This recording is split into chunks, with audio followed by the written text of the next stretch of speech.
And ముఖ్యంగా ఈరోజు finals జరుగుతున్నాయి.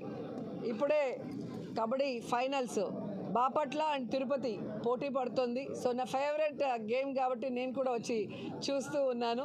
అండ్ ఈవినింగ్ కోసం మేము అందరం కూడా వెయిట్ చేస్తున్నాం. మా ప్రియతమ ముఖ్యమంత్రి జగన్మోహన్ రెడ్డి గారు రాబోతున్నారు. తన చేతుల మీదుగా ఈరోజు క్రీడల్లో సక్సెస్ అయిన అందరికీ కూడా ప్రైజ్ డిస్ట్రిబ్యూషన్ చేయటమే కాకుండా ముఖ్యంగా యువతకి కావాల్సిన విద్యని, వైద్యాన్ని ఏ విధంగా ఫ్రీ ఆఫ్ కాస్ట్తో నాణ్యమైనది అందిస్తున్నారో కూడా మనం కళ్ళారా చూస్తున్నాం. ఈరోజు ఈ ఆంధ్రప్రదేశ్లో అమ్మఒడి, విద్యా దీవెన, వసతి దీవెన, అలాగే నాడు నేడు కింద స్కూల్స్ రెనోవేషన్, అలాగే ఫీజు రియంబర్స్మెంట్, విదేశీ విద్య, ఇలా పేదవాడు పెద్దవాడి కన్నా గొప్ప చదువులు చదివి ఈ పోటీ ప్రపంచంలో తట్టుకొని నిలబడే విధంగా CBSE syllabus, English medium, Byju's కంటెంట్తో ట్యాబ్స్తో పాటు ఇప్పుడు ఐబీ సిలబస్ని కూడా ఇంట్రడ్యూస్ చేశారు. అంటే పేదవాళ్ళ పట్ల జగనన్నకి వైఎస్ఆర్ గారి లాగా ఎంత ప్రేమ, అభిమానం ఈ రాష్ట్ర ప్రజలందరూ కూడా గుర్తించారు. సో చదువు, వైద్యంతో పాటు ఈరోజు యువతకు కావాల్సిన క్రీడల్లో కూడా వారికి ఫుల్ సపోర్ట్ ఇచ్చిన జగనన్నకి క్రీడాకారుల తరఫున, క్రీడా శాఖ తరఫున మనస్ఫూర్తిగా కృతజ్ఞతలు తెలియజేసుకుంటున్నాను.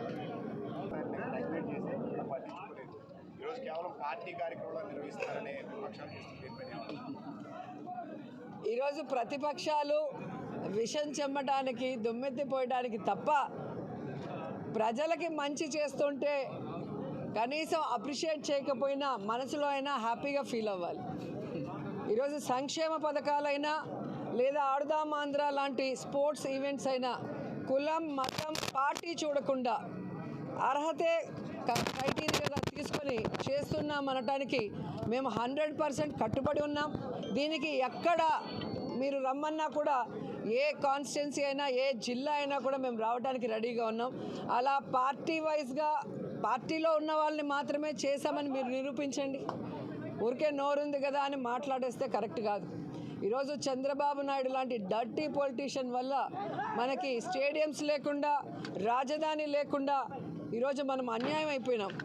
అలాగే ఈరోజు కాంగ్రెస్తో కొన్ని రోజులు కుమ్మక్కై, ఇప్పుడు బీజేపీతో కుమ్మక్కై, మళ్ళీ కాంగ్రెస్తో కుమ్మక్కై, మళ్ళీ మొన్న అమిత్ షా దగ్గరికి వెళ్ళి కాళ్ళు పట్టుకొని తన రాజకీయం కోసం, తాను అధికారంలో రావటం కోసం అందితే జుట్టు, అందకపోతే కాళ్ళు అన్న చందంగా ముందుకు వెళ్తున్నాడే తప్ప ఈ రాష్ట్రంలో ఉన్న పేదవాళ్ళ కోసం, ఈ రాష్ట్రంలో ఉన్న క్రీడాకారుల కోసం చంద్రబాబు నాయుడు ఇది చేశాడు అని ఒక్క పాయింట్ చెప్పండి. జగన్ గారు చేశారు అని చెప్పడానికి కొన్ని వందల సాక్ష్యాలు ఉన్నాయి. ఈరోజు ఈ 4.5 సంవత్సరాల్లో విద్యలో కానీ, వైద్యంలో కానీ, ఇళ్ల పట్టాలు ఇచ్చి ఇల్లు ఇవ్వటంలో కానీ, క్రీడల్లో కానీ, రైతులకు కానీ చెప్పడానికి ఎన్నో ఉన్నాయి. ఈరోజు చంద్రబాబు నాయుడు, లోకేష్ని ప్రజలు నమ్మటం లేదు, వారు చెప్పే అబద్ధాలని ఎవరు పట్టించుకోవటం లేదనే ప్యాకేజీలు ఇచ్చి ఈరోజు పవన్ కళ్యాణ్ తీసుకొచ్చి చంద్రబాబు నాయుడు, లోకేష్ మాట్లాడిన దాన్నే ఆయనతో మాట్లాడిచ్చారు. పవన్ కళ్యాణ్ చెప్పింది కూడా విని విని బోర్ అయిపోయి అతనికి క్రెడిబిలిటీ లేకుండా పోయిందని ఇప్పుడు షర్మిలమ్మని తీసుకొచ్చి ఆవిడతో కూడా అదే స్క్రిప్ట్ మాట్లాడిస్తున్నారు. ఏ స్క్రిప్ట్ అయితే ఆంధ్రజ్యోతి ఈనాడు రాసిచ్చిందో చంద్రబాబు నాయుడికి, అదే స్క్రిప్టు ఈరోజు 1వ కృష్ణుడు, 2వ కృష్ణుడు, 3వ కృష్ణుడు, 4వ కృష్ణుడు అని ఒక్కొక్కరుగా వచ్చి మాట్లాడటమే తప్ప ఈ మాట్లాడే వాళ్ళందరూ కూడా నాన్ లోకల్ పొలిటీషియన్స్. హైదరాబాద్లో కూర్చొని వాళ్ళకి పని పాట లేనప్పుడు టైంపాస్కి ఆంధ్రప్రదేశ్కి వచ్చి మాట్లాడే మాటలు ఇవని ఈ రాష్ట్రంలో ఉన్న ప్రజలందరూ కూడా గమనించారు. కాబట్టే వారి మాటలను ఎవరు కూడా పట్టించుకునే పరిస్థితి లేదు. ఖచ్చితంగా ఆవిడ మాట్లాడే ప్రతి మాట కూడా చంద్రబాబు నాయుడు మాట్లాడుతున్న మాటలే దానికి నిదర్శనం. అండ్ ఈరోజు మీరు చూస్తే షర్మిల గారికి తెలంగాణ బిడ్డని, తెలంగాణ ప్రజల కోసం జీవితాంతం సర్వీస్ చేస్తానని వైఎస్ఆర్ తెలంగాణ పార్టీ పెట్టినావిడ ఈరోజు ఆ పార్టీని గాలికి వదిలేసి ఆంధ్రప్రదేశ్కి వచ్చి ఇక్కడ జగనన్నను తిట్టాల్సిన అవసరం ఏమొచ్చిందో ఒకసారి మీ అందరూ కూడా ఆలోచించాలి. రెండోది, రాజశేఖర్ రెడ్డి గారు బ్రతికున్నంత కాలం వైఎస్ఆర్ గారిని అవినీతి పరుడని, దోపిడీదారిని మాట్లాడిన చంద్రబాబు నాయుడు ఇంటికి వెళ్ళి బొకే ఇచ్చి కొడుకు ఎంగేజ్మెంట్కి పిలవాల్సిన అవసరం ఏముందని అడుగుతున్నాను. అలాగే వైఎస్ఆర్ పంచలూడ తీసుకొడతానన్న పవన్ కళ్యాణ్ ఇంటికి వెళ్ళి మిలాఖత్ చేసుకొని ఆయన ఎందుకు పిలవాల్సి వచ్చిందో చెప్పాల్సిన అవసరం ఉంది.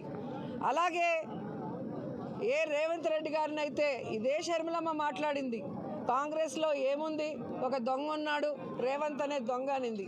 మరి దొంగ అన్న వ్యక్తిని ముఖ్యమంత్రి అవడానికి అర్హత లేదు, రేవంత్ ముఖ్యమంత్రిని కానీకుండా నేను చూస్తానని శపథం చేసిన ఆవిడ ఈరోజు ఎందుకు వెంటనే రేవంత్ ఇంటికి వెళ్ళాల్సిన అవసరం ఏమొచ్చిందో అడగండి. తెలుగుదేశం పార్టీ కోవట్టన్న రేవంత్తో ఇన్ని మిలాఖతులు చేసి ఈరోజు జగన్ గారి మీద విషం చిమ్ముతుంటే షర్మిలమ్మని ఏమనాలో ఒకసారి మీ అందరూ కూడా ఆలోచించాలి. ఇదంతా గూడుపుటాని జగనన్న మీద విషం చిమ్ముతూ జగనన్న ఓట్లని డివైడ్ చేసి జగనన్నని ఓడించి చంద్రబాబు నాయుడిని సీట్లో కూర్చోబెట్టాలన్న తపన తప్ప ఈ బ్యాచ్కి ఈ రాష్ట్రానికి అభివృద్ధి చేయాలని ఈ రాష్ట్ర ప్రజలకి మంచి చేయాలన్న ఆలోచన ఎవరికీ లేదు. ఈరోజు షర్మిల గారి పరిస్థితి ఎలా అయిందంటే వినేవాడు వెర్రోడైతే చెప్పేవాళ్ళు షర్మిలమ్మ అన్నట్టుగా ఉంది. ఆఖరికి నగిరికి కూడా వచ్చి మాట్లాడెళ్ళింది. ఇదే విధంగా తెలంగాణలో నియోజకవర్గానికి వెళ్ళటం, అక్కడున్న ఎమ్మెల్యేలను మంత్రులు తిట్టేసి రావటం గతంలో చేసింది. ఏమైంది? పార్టీ గాలికి వదిలేసి అక్కడ రేవంత్ ఒకటి ఇస్తే ఇక్కడ వచ్చి పడింది. మళ్ళీ ఇక్కడ ఒక్కొక్క కాన్స్టిట్యున్సీకి వెళ్ళి ఇలాగే పిచ్చి వాగుడు వాగుతుంది. ఈరోజు రాజశేఖర్ రెడ్డి గారి బిడ్డ అని చెప్పుకుంటే తప్ప నీకు గుర్తింపు కూడా లేదు. రాజశేఖర్ రెడ్డి గారి బిడ్డ ఎలా ఉండాలి? రాజశేఖర్ రెడ్డి గారి లాగా మనసు ఉండాలి, రాజశేఖర్ రెడ్డి గారి లాగా పౌరుషం ఉండాలి, రాజశేఖర్ రెడ్డి గారి లాగా ఒక మాట ఇస్తే ఆ మాట మీద నిలబడాలి. అవన్నీ ఈరోజు జగనన్నకు మాత్రమే ఉన్నాయి. రాజశేఖర్ రెడ్డి ఆశయాలకి ఈరోజు ప్రతిపక్షాలన్నిటితో కూడా పోరాడి వాటన్నిటిని కూడా ప్రజలకు అందిస్తున్న వ్యక్తి జగన్మోహన్ రెడ్డి గారు అయితే రాజశేఖర్ రెడ్డి గారిని అవమానించారో ఆ ప్రతిపక్షాలతో చేతులు కలిపి రాజశేఖర్ రెడ్డి గారి ఆత్మ క్షోభించే విధంగా చేసే ఆవిడ షర్మిల గారు. కాబట్టి ఆవిడ నేను వైఎస్ఆర్ బిడ్డ అని చెప్పుకుంటే పైనున్న వైఎస్ఆర్ గారి మనసు క్షోభిస్తుందన్న విషయం ఆవిడ తెలుసుకోవాలి. తెలుగులోనేగా చెప్పాను. ఇప్పుడు ఇంతవరకు లేదు, కానీ ఇన్నాళ్ళు తెలంగాణలో ఉంది. తెలంగాణలో ఇప్పుడు సడన్గా ఎలక్షన్ ముందు ఇక్కడికి రావడానికి గల కారణం అది అన్నయ్యనే టార్గెట్ చేసింది. అదే కదా ఇప్పుడు చెప్పింది తెలుగే కదా, మీకు తెలుగు అర్థం కాదా? టార్గెట్ చేయడం వెనక కారణం ఇప్పుడు రాజకీయాలు కలిసారు. ఓకే, అందరూ ఒకే కుటుంబం, ఒకే తండ్రి. అదేగా చెప్తున్నాను, దేనికి కలిసారో చెప్పాను. ఇప్పుడు రాజకీయాల కోసమే కలిసిందంటారు. అంతే, 100% అంతే కదా, వేరేముంది ఇక్కడ? వైఎస్ఆర్ గారి పేరుతో ఒక పార్టీ పెట్టి ఆ పార్టీ కోసం ఎన్ని కష్టాలు వచ్చినా, ఎన్ని అవమానాలైనా, ఎన్ని తప్పుడు కేసులు పెట్టి జైల్లో పెట్టినా ఏ రోజు ఎవరికి తల వంచలేదు, ఎవరికి చేతులు కలిపి ప్యాకేజీలు తీసుకోలేదు జగన్మోహన్ రెడ్డి గారు. కానీ వైఎస్ఆర్ తెలంగాణ పార్టీ అని పెట్టి దాన్ని గాలికి వదిలేసి వైఎస్ఆర్ గారిని చనిపోయిన తర్వాత ఎఫ్ఐఆర్లో పెట్టారో, వైఎస్ఆర్ గారు అభిమానించి ఈ రాష్ట్రాన్ని ముక్కలు చెక్కలు చేసి అన్యాయం చేశారో, వైఎస్ఆర్ కుటుంబాన్ని చీల్చి ఈరోజు వేడుక చూస్తున్నారో ఆ కాంగ్రెస్లోకి వెళ్ళి ఈరోజు ఆవిడ మాట్లాడుతుంటే జగన్ గారి గురించి ఇంకా ఇంతకన్నా సాక్ష్యం ఏముంది? ఆవిడ కేవలం రాజకీయం చేయడానికి ఆంధ్రప్రదేశ్ వచ్చింది తప్ప నిజంగా ఆంధ్రప్రదేశ్ మీద ప్రేమ ఉంటే గతంలోనే ఇక్కడ పార్టీ పెట్టుకొని ఇక్కడే తిరుగుండొచ్చు కదా. Thank you.